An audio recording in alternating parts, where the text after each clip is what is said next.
नूर सश में अम्बिया सशो में छिराबे मातू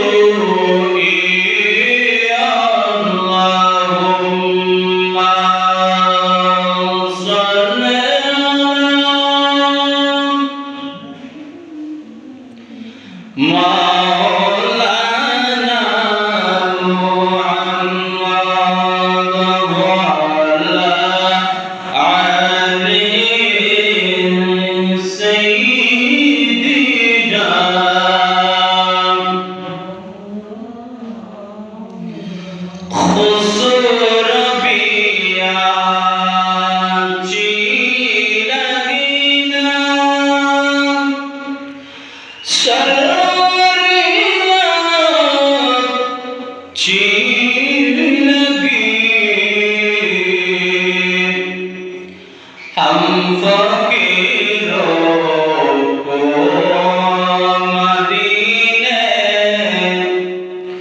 की गलियां चिल्लाएंगे अल्लाहुम्मा सल्ली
নবিয়ুল হাবিবুল করিম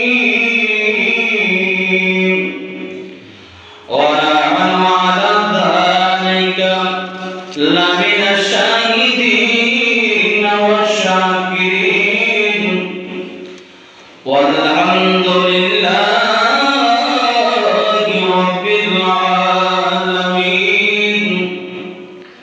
رب صل وسلم وبارك عليه উপস্থিত সম্মানিত মুসল্লিয়ে کرام রব্বে کرام নওজওয়ান ভাইরা ছোট ছোট মাসুম বাচ্চারা পর্দার আড়ালের মা ও বোনেরা রাহমানি ওয়া রাহমাতুল্লাহ তাআলা আসসালামু আলাইকুম ওয়া রাহমাতুল্লাহি ওয়া বারাকাতুহু মহান রব্বুল আলামিনের আলিশান দরবারে লক্ষ কোটি শুকরিয়া জ্ঞাপন করছি যে রব্বুল আলামিন মাহে রমজানুল মুবারকের আজকে 14 জুমার নামাজ পড়ার জন্য আল্লাহর ঘরে এসে উপস্থিত হওয়ার তৌফিক দান করেছেন। ওই মনিবের দরবারে একটিবার বলি আলহামদুলিল্লাহ। আমি কোরআন কারীম থেকে যে একটি আয়াত কারীমা তেলাওয়াত করেছি সে আয়াত কারীমা সূরা তাওবার 7 নম্বর আয়াত। এই আয়াতের মধ্যে আল্লাহ পাক রব্বুল আলামিন যাকাতের কথা বলছেন। যাকাত কাদেরকে দেওয়া যাবে সে সম্পর্কে এসেছে 8 শ্রেণীর মানুষকে যাকাত দেওয়া যাবে। শুধু তাই না, নামাজ যেমন পড়া ফরজ, রোজা যেমন ফরজ, হজ যেমন ফরজ, যাকাত এটাও আমাদের জন্য একটা ফরজ। তাহলে এটা ইসলামের 5টি স্তম্ভের মধ্যে যাকাতও একটি ফরজ। এই যাকাত সম্পর্কে আমাদের সমাজের প্রত্যেকের জন্য জানা উচিত। এখন তো আমরা যাকাতের তেমন গুরুত্ব দিই না। মাহে রমজানুল মুবারকের মধ্যে যাকাত আদায় করলে কেমন ফায়দা? কারণ সমাজের মধ্যে অনেক গরিব অসহায় মানুষ রয়েছে, তাদেরকে এই যাকাত দেওয়া যারা ধনী তাদের উপরে একটা নৈতিক দায়িত্ব, ঠিক কিনা? আমরা তেমন পুরোপুরি যার কাছে সম্পদ আছে আমরা যাকাত দিই না। ব্যাংকের মধ্যে টাকা রয়েছে কিন্তু আমরা যাকাত দিই না। শুধু তাই না, কোরআনে পাকের মধ্যে 32টি স্থানে যাকাতের কথা বলা হয়েছে। কয়টি স্থানে? 32টি স্থানে যাকাতের কথা বলা হয়েছে। তার মধ্যে 28টি স্থানে যাকাতকে নামাজের সাথে সম্পৃক্ত করা হয়েছে, একসাথে আনা হয়েছে। শুধু তাই না, হাদিস শরীফের মধ্যে যাকাতের অনেক হাদিস এসেছে। সিহাসিদের মধ্যেও অনেক হাদিস এসেছে। তাহলে ইবাদতের বদলের মধ্যে, শারীরিক ইবাদতের মধ্যে যেমন নামাজ শ্রেষ্ঠ, আর ইবাদতের মালের মধ্যে, আর্থিক ইবাদতের মধ্যে যাকাত শ্রেষ্ঠ। আল্লাহ বলেন আকিমুস সালাত ওয়া আতুজ যাকাত। এখানেও নামাজের সাথে যাকাতের কথা বলা হয়েছে। আল্লাহ বলেন তোমরা নামাজ কায়েম করো, যাকাত আদায় করো। এবং কোরআন পাকের আরেকটি জায়গায় আল্লাহ বলেছেন ওয়া আকিমুস সালাতা ওয়া আতুজ যাকাতা ওয়ারকাউ মা'আর রাকিঈন। আল্লাহ বলেছেন বান্দারে তোমরা নামাজ কায়েম করো, যাকাত আদায় করো, ওয়ারকাউ মা'আর রাকিঈন, আর তোমরা রুকুকারীদের সাথে তোমরা রুকু করো। এভাবে আল্লাহ পাক রব্বুল আলামিন যাকাতের কথা বলেছেন। আল্লাহ পাক রব্বুল আলামিন কোরআনুল কারীমের সূরা তাওবার মধ্যে আল্লাহ পাক রব্বুল আলামিন ঘোষণা দিয়েছেন ইন্নামাস সাদাকাতু লিল ফুকারাই ওয়াল মাসাকিন ওয়াল আমিলিনা আলাইহা ওয়াল মুআল্লাফাতি কুলুবুহুম ফির রিকাবি ওয়াল যালিমিন ওয়া ফি সাবিলিল্লাহি ওয়া ফি সাবিল ফরিদাতাম মিনাল্লাহ ওয়াল্লাহু আলীমুন হাকীম। আল্লাহ পাক রব্বুল আলামিন ঘোষণা দিচ্ছেন ইন্নামাস সাদাকাতু, এক নম্বর হচ্ছে আপনি আপনার যাকাত দিবেন, লিল ফুকারাই, এক নম্বর ফকিরদেরকে আপনি যাকাত দিবেন। এখানে সাদাকা মানে হচ্ছে যাকাত। দুই নম্বর হচ্ছে ওয়াল মাসাকিন, দ্বিতীয় বলা হচ্ছে মিসকিন, ওয়াল আমিলিনা, তৃতীয় নম্বর হচ্ছে ওয়াল আমিলিন, অর্থাৎ যাকাত আদায় করার জন্য যে সমস্ত কর্মচারীকে নিযুক্ত করা হয়েছে তাদেরকে যাকাত দেওয়া হবে। ওয়াল মুআল্লাফাতি কুলুবুহুম, নন-মুসলিম, এটা এক সময় ছিল যখন মুসলমানদের সংখ্যা কম ছিল, তখন মুসলমানদেরকে ইসলামের প্রতি আকর্ষণ করার জন্য যাকাত দেওয়া হতো। আর হচ্ছে কুলুবুহুম ফির রিকাব, রিকাব মানে হচ্ছে দাস মুক্তি, গোলাম। আরেক প্রকার হচ্ছে গালিবিন, ঋণগ্রস্ত ব্যক্তিদেরকে যাকাত দেওয়া যাবে। ওয়া ফি সাবিলিল্লাহ, আরেক প্রকার মানুষ হচ্ছে ওয়া ফি সাবিলিল্লাহ, আল্লাহর রাস্তার মধ্যে যাকাত দেওয়া যাবে। ওয়া ফি সাবিল, আরেক প্রকার মানুষ হচ্ছে ওয়া ফি সাবিল, মুসাফিরদেরকে যাকাত দেওয়া যাবে। ফরিদাতাম মিনাল্লাহ, এটা আল্লাহর পক্ষ থেকে ফরজ করেছেন, নির্ধারণ করেছেন, আবশ্যক করেছেন। শুধু তাই না, তাহলে এই আয়াতের মধ্যে আল্লাহ পাক রব্বুল আলামিন ৮ শ্রেণীর মানুষকে যাকাত দেওয়ার জন্য আল্লাহ ঘোষণা দিয়েছেন। এখন আসেন ফকির কাকে বলে? যার কাছে নেশাব পরিমাণ সম্পদ নাই, কিনা? যার কাছে নেশাব পরিমাণ সম্পদ নাই তাকে বলে, তাদেরকে কি বলা হয়? ফকির। নেশাব পরিমাণ মানে আপনারা বুঝেন, সাত স্বর্ণ দেওয়া পরিমাণ তার কাছে সম্পদ থাকবে, এটাকে বলে নেশাব। যার কাছে থাকবে না, নেশাব পরিমাণ সম্পদ থাকবে না, তাদেরকে ফকির বলা হয়। এরকম ফকির যদি সমাজের মধ্যে থাকে, এরকম মানুষকে দেখে দেখে যাকাতের টাকা দিবে। এখন তো যায় যাকাতের টাকা খেয়ে ফেলে, ঠিক কিনা?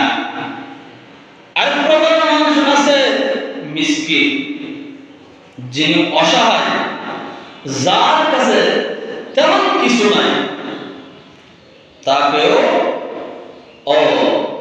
যাকাতের টাকা দেওয়া যাবে। নেশাব পরিমাণ সম্পদ নাই, এরকম মিসকিনদেরকে যাকাতের টাকা দিতে পারবে। আরেক প্রকার হচ্ছে আমিলুন, অর্থাৎ যাকাতের কাজে নিয়োজিত ব্যক্তি। কোন দেশের বাদশা যদি এরকম নিযুক্ত করে কোনো মানুষকে যাকাত আদায় করার জন্য ওসব আদায়কারীদেরকে যাকাতের টাকা দেওয়া হবে। মহল্লাবাদী হলেন যেটা বলছিলাম নন মুসলিম, এক সময় এটা দেওয়া হতো মুসলমানদেরকে আকৃষ্ট করার জন্য, ইসলামের দিকে দেওয়া হতো। এখন তো তেমন মুসলমানের সঙ্গে এখন বেড়ে গেছে। আর প্রকার হচ্ছে দাসভক্তি। দাস বলতে দাসের এক সময় ছিল, এখন তো কম নাই বললে চলে। তাহলে এইরকম মানুষদেরকে যাকাতের টাকা দেওয়া যাবে। আর ঋণগ্রস্ত বলছিলাম, যার কাছে অনেক ঋণ রয়েছে, ঋণ পরিশোধ করতে কষ্ট হয়ে যাচ্ছে, এরকম মানুষদেরকে কি দেওয়া যাবে? যাকাতের টাকা দেওয়া যাবে। আর অফিস সাবিলিল্লাহ, আল্লাহর রাস্তায় চলতে গাজী মুহাজির মুজাহিদ জিহাদের উপকরণ ক্রয় করার জন্য ক্ষমতা নেই, টাকা নাই, অস্ত্র শস্ত্র, এরকম মুজাহিদকে, এই সমস্ত গাজীদেরকে কি দেওয়া হবে? যাকাতের টাকা দেওয়া যাবে। আর গরিব দিনিয়ারা যারা শিক্ষা করে মাদ্রাসায়, এতিমখানায়, এই সমস্ত জায়গার মধ্যে যাকাতের টাকা দিতে পারবে। আর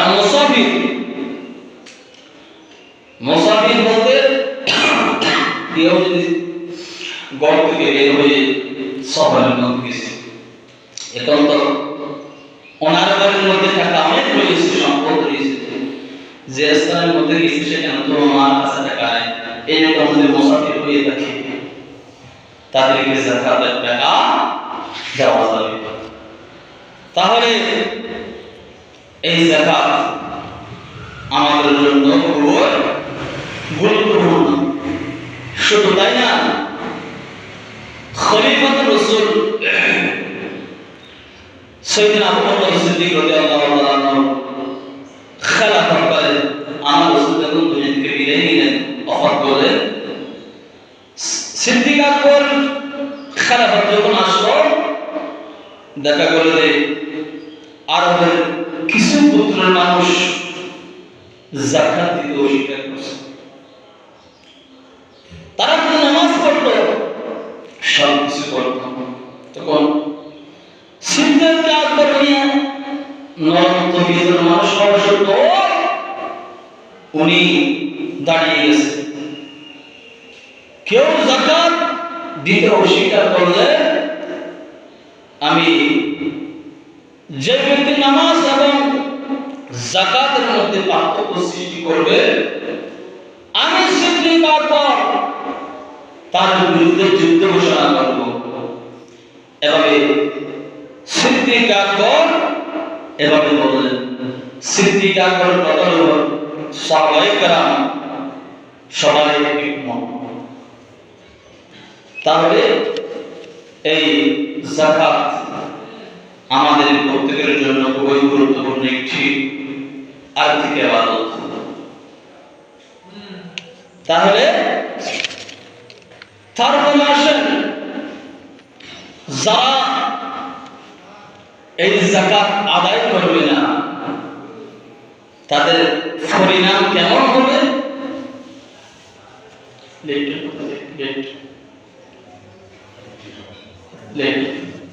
যারা যাকাত আদায় করবে না, তাদের পরিণাম কেমন হবে? তাদের শাস্তি কেমন হবে? রাসূল পাক সাল্লাল্লাহু আলাইহি ওয়াসাল্লাম বলেছেন, মা খালাতাস সাদাকাতা মা লা তাকুই ইল্লা আলা। যাকাত যে মালের সাথে মিশ্রিত হয়, সেই মালকে যাকাত ধ্বংস করে দেয়। কি করে দেয়? ধ্বংস করে দেয়। তারপর আসেন, যারা যাকাত আদায় করবে না, পরকালীন তাদের শাস্তি কেমন হবে? তাও আল্লাহ পাক রব্বুল আলামিন সূরা তওবার মধ্যে আল্লাহ ঘোষণা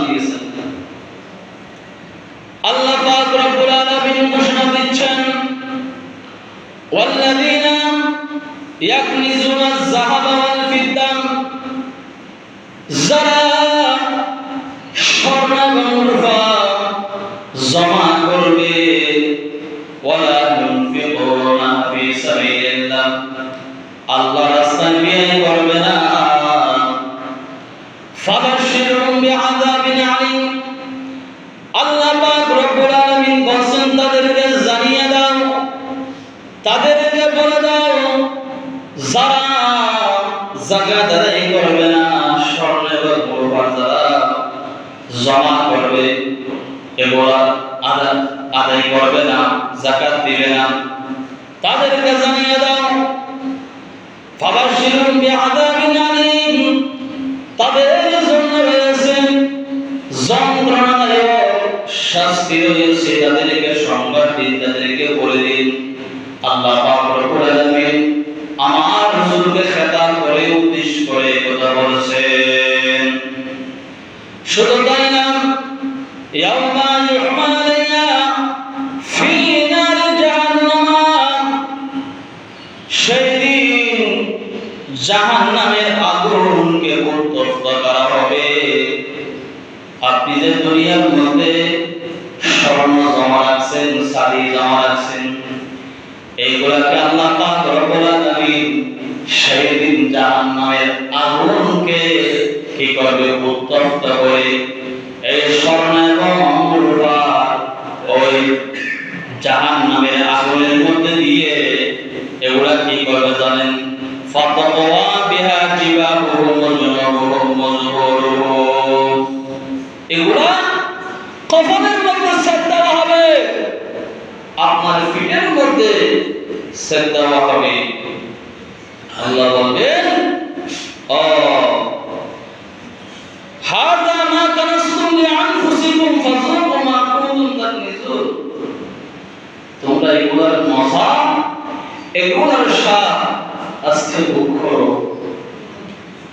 তাহলে যাদের উপর এই যাকাত কি হয়েছে, ফরজ হয়েছে, যাকাত আদায় করে মাহে রমজানুল মুবারকের মধ্যে আদায় করলে বেশি সওয়াব।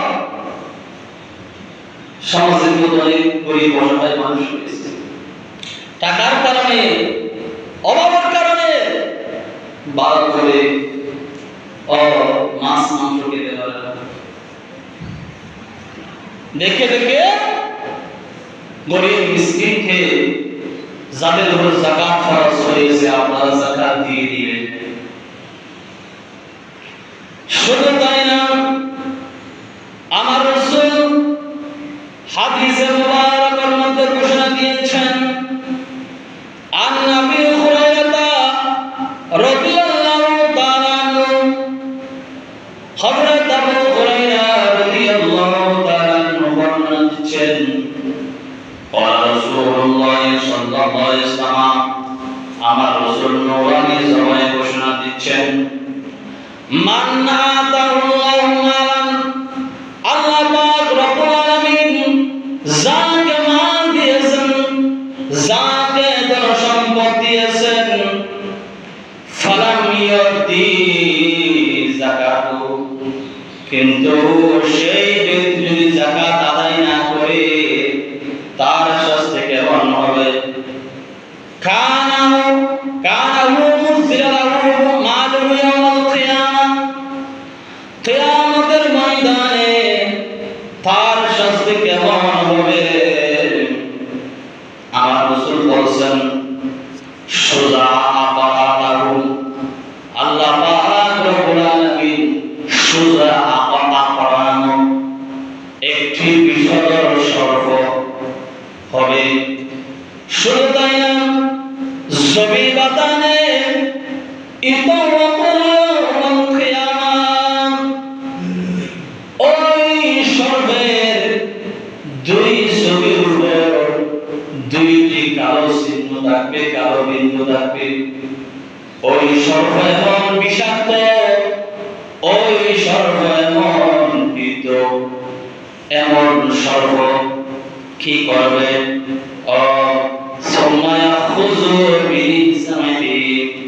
ওই সর্প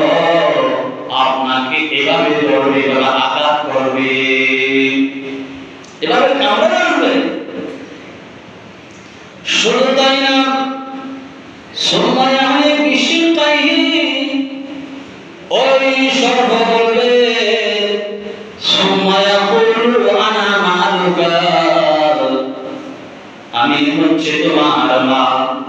তুমি যে দুনিয়ার মধ্যে সম্পদ জমা করছো, শাড়ি জমা করছো, স্বর্ণ জমা করছো, আমি হলাম তোমার মাল, তোমার সম্পদ। আনা মালুকা, তোমার মাল। আনা কানজুকা, আমি তোমার ধনভাণ্ডার। এরকম ধরে ধরে কি করবে? কামড় দেবে যারা যাকাত আদায় করবে না তাদেরকে। তাহলে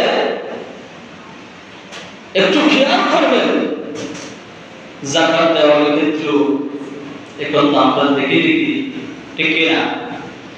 আসল সত্যিকার সমাজের মধ্যে যারা গরিব মানুষ রয়েছে তাদেরকে আমরা দান সদকা করি না, যাকাত দিই না। এগুলাকে এখন বর্তমানে অনেক গরিব মানুষ, ঠিক না?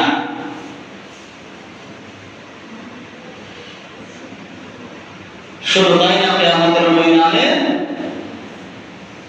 ধনীরা গরিব থেকে অভিশাপ পাবে। তারা কিয়ামতের ময়দানে আল্লাহর কাছে অভিযোগ করবে, এ বাড়িওয়ালা, তারা আমাদের হক আদায় করে নাই। এভাবে তারা অভিযোগ করবে। সেদিন আল্লাহ পাক রব্বুল আলামিন কিয়ামতের ময়দানে ধনীদেরকে দুর্নিক্ষেপ করবে। আল্লাহ বলবেন, তোমরা আমার রহমত থেকে দূরে যাও, এবং নিক্ষেপ করে দিবেন। আর যারা গরিব তাদেরকে আল্লাহ পাক রব্বুল আলামিন কিয়ামতের ময়দানে আল্লাহর রহমতের ছায়ার নিচের মধ্যে বসাবে। তোমরা আসো, এরকম বলবে। শুধু তাই না, আরেকটি হাদিস বলতেছি, আন আব্দুল্লাহ ইবনে আব্বাস রাদিয়াল্লাহু তাআলা উনি হাদিসের মুফাসসির মধ্যে শ্রেষ্ঠ আব্দুল্লাহ ইবনে আব্বাস রাদিয়াল্লাহু তাআলা উনি বর্ণনা দিচ্ছেন, ওনার সময়কালে, ওনার সমাজের মধ্যে একজন ধনী মানুষ যখন ইন্তিকাল করলেন, ইন্তিকাল করার পরে ওনাকে দাফন করার জন্য কবর খনন করা হলো। দেখা গেল যে স্থানের মধ্যে কবর খনন করা হলো সেখানে দেখা গেল একটি বিষধর সর্প। তখন এই সম্পর্কে আব্দুল্লাহ ইবনে আব্বাসকে বলা হলো, হুজুর, আমরা অমুক স্থানের মধ্যে যখন এই ধনী মানুষের জন্য যখন কবর করতে গেলাম তখন দেখা গেল সেখানে একটি বিষধর সর্প। আব্দুল্লাহ ইবনে আব্বাস বললেন, তাহলে তোমরা আরেকটি জায়গায় গিয়ে তোমরা আরেকটি কবর খনন করো। তখন তারা আরেকটি কবর যখন খনন করলো দেখা গেল সেখানে বিষধর সর্প।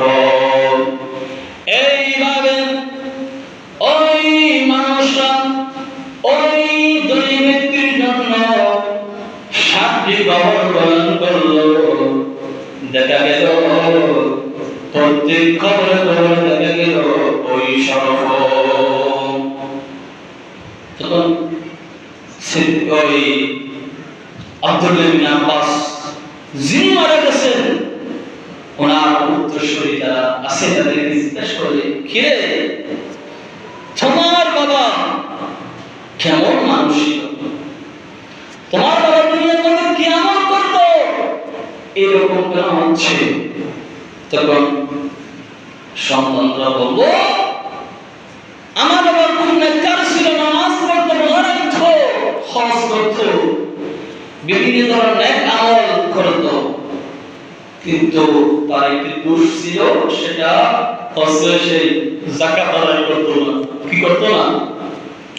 যাকাত আদায় করতো না।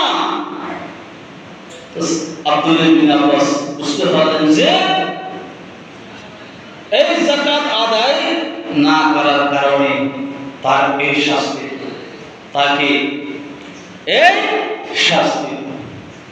তাহলে আমাদের শিক্ষা গ্রহণ করা উচিত। এখন তো আমরা বলি হুজুর আমি মুসলিমের মধ্যে পড়ে, আমরা ওরা ঠিক কিনা? এরকম সমাজের মধ্যে আছে আছে আমাদের সমাজের মধ্যে সবাই কিন্তু সুদের হিসাব পালা করে জানে, ঠিক কিনা? হাজারের কত দিতে হয়, সরকার কত দিতে হয় 12 করে, কিন্তু যাকাতের হিসাব আমরা জানি না, জানতেও চাই না। হুজুর আমার এত টাকা আছে, আমার 10 লক্ষ টাকা আছে, 5 লক্ষ টাকা আছে, আমি কিভাবে যাকাত দিব? আমার উপর কত টাকা যাকাত খরচ হয়েছে? এই যাবত আমি আসছি কয় বছর, 8-9 বছর হয়ে যাচ্ছে, এইরকম দেখছি আমি পাইনি। এইরকম সব মানুষ আমি পাই না, ঠিক কিনা? কিন্তু এখন যদি বলি দেখি ব্যাংকের মতো সবগুলো টাকা, শুধু টাকা না, আপনার কাছে যদি পশু থাকে 5টি গরু থাকলে যাকাত দিতে হবে, 30টি গরু থাকলেও যাকাত দিতে হবে, 40টি ছাগল থাকলেও যাকাত দিতে হবে। যাকাতের মাসআলা অনেক লম্বা, আলোচনা করা শেষ করা যাবে না, সময় চলে যাবে। তাহলে দয়া করে মেহেরবানি করে যাদের উপর যাকাত খরচ হয়েছে আপনার যাকাত আদায় করবেন, কারণ মাহে রমজান মুবারকের মধ্যে যাকাত আদায় করলে অনেক ফায়দা, অনেক সওয়াব। শুধু তাই না, আমার রাসূলের দরবারে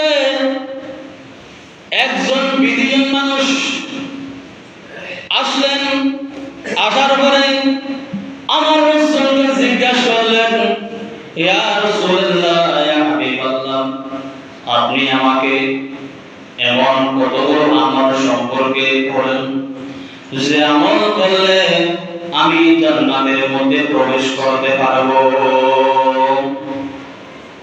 তখন আমার রাসূল ওই বিধিকে লক্ষ্য করে বললেন, এ বিধিন, তোমার এক নম্বর দায়িত্ব হচ্ছে লা ইলাহা ইল্লাল্লাহ, তুমি আল্লাহ ছাড়া কারোর সাথে অংশীদার করবে না, আল্লাহর ইবাদতের সাথে তুমি কাউকে শরীক করবে না।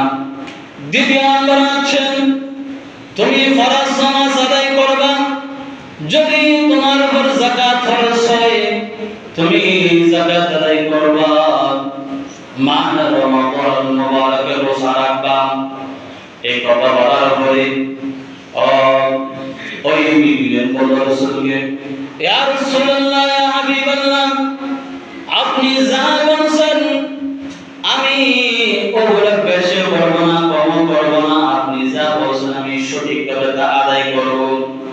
এই কথা বলার পরে ওই বিবির রাসূলের দরবার থেকে ফিরে যাচ্ছে ঘরের মধ্যে। আমার রাসূল সাহাবায়ে কেরামকে লক্ষ্য করে বললেন, হে আমার সাহাবায়ে কেরাম, তোমরা শোনো, তোমরা কেউ যদি জান্নাতে মানুষকে দেখতে চাও তাহলে তোমরা ওই বিধিকে তোমরা দেখো। সুবহানাল্লাহ। তোমরা কেউ যদি জান্নাতে মানুষকে দেখতে চাও তাহলে এই বিধিকে দেখো। আমি রাসূল যা বলছি সবগুলো করবে, বেশি করবে না, কমও করবে না। এবার আমার সাথে ওয়াদা করেছেন এই বিধি, তাহলে যাকাত আদায় করবে। আর আরেকটি কথা হচ্ছে সাদকাতুল ফিতর, ফিতরা এটা অবশ্যই আদায় করবেন।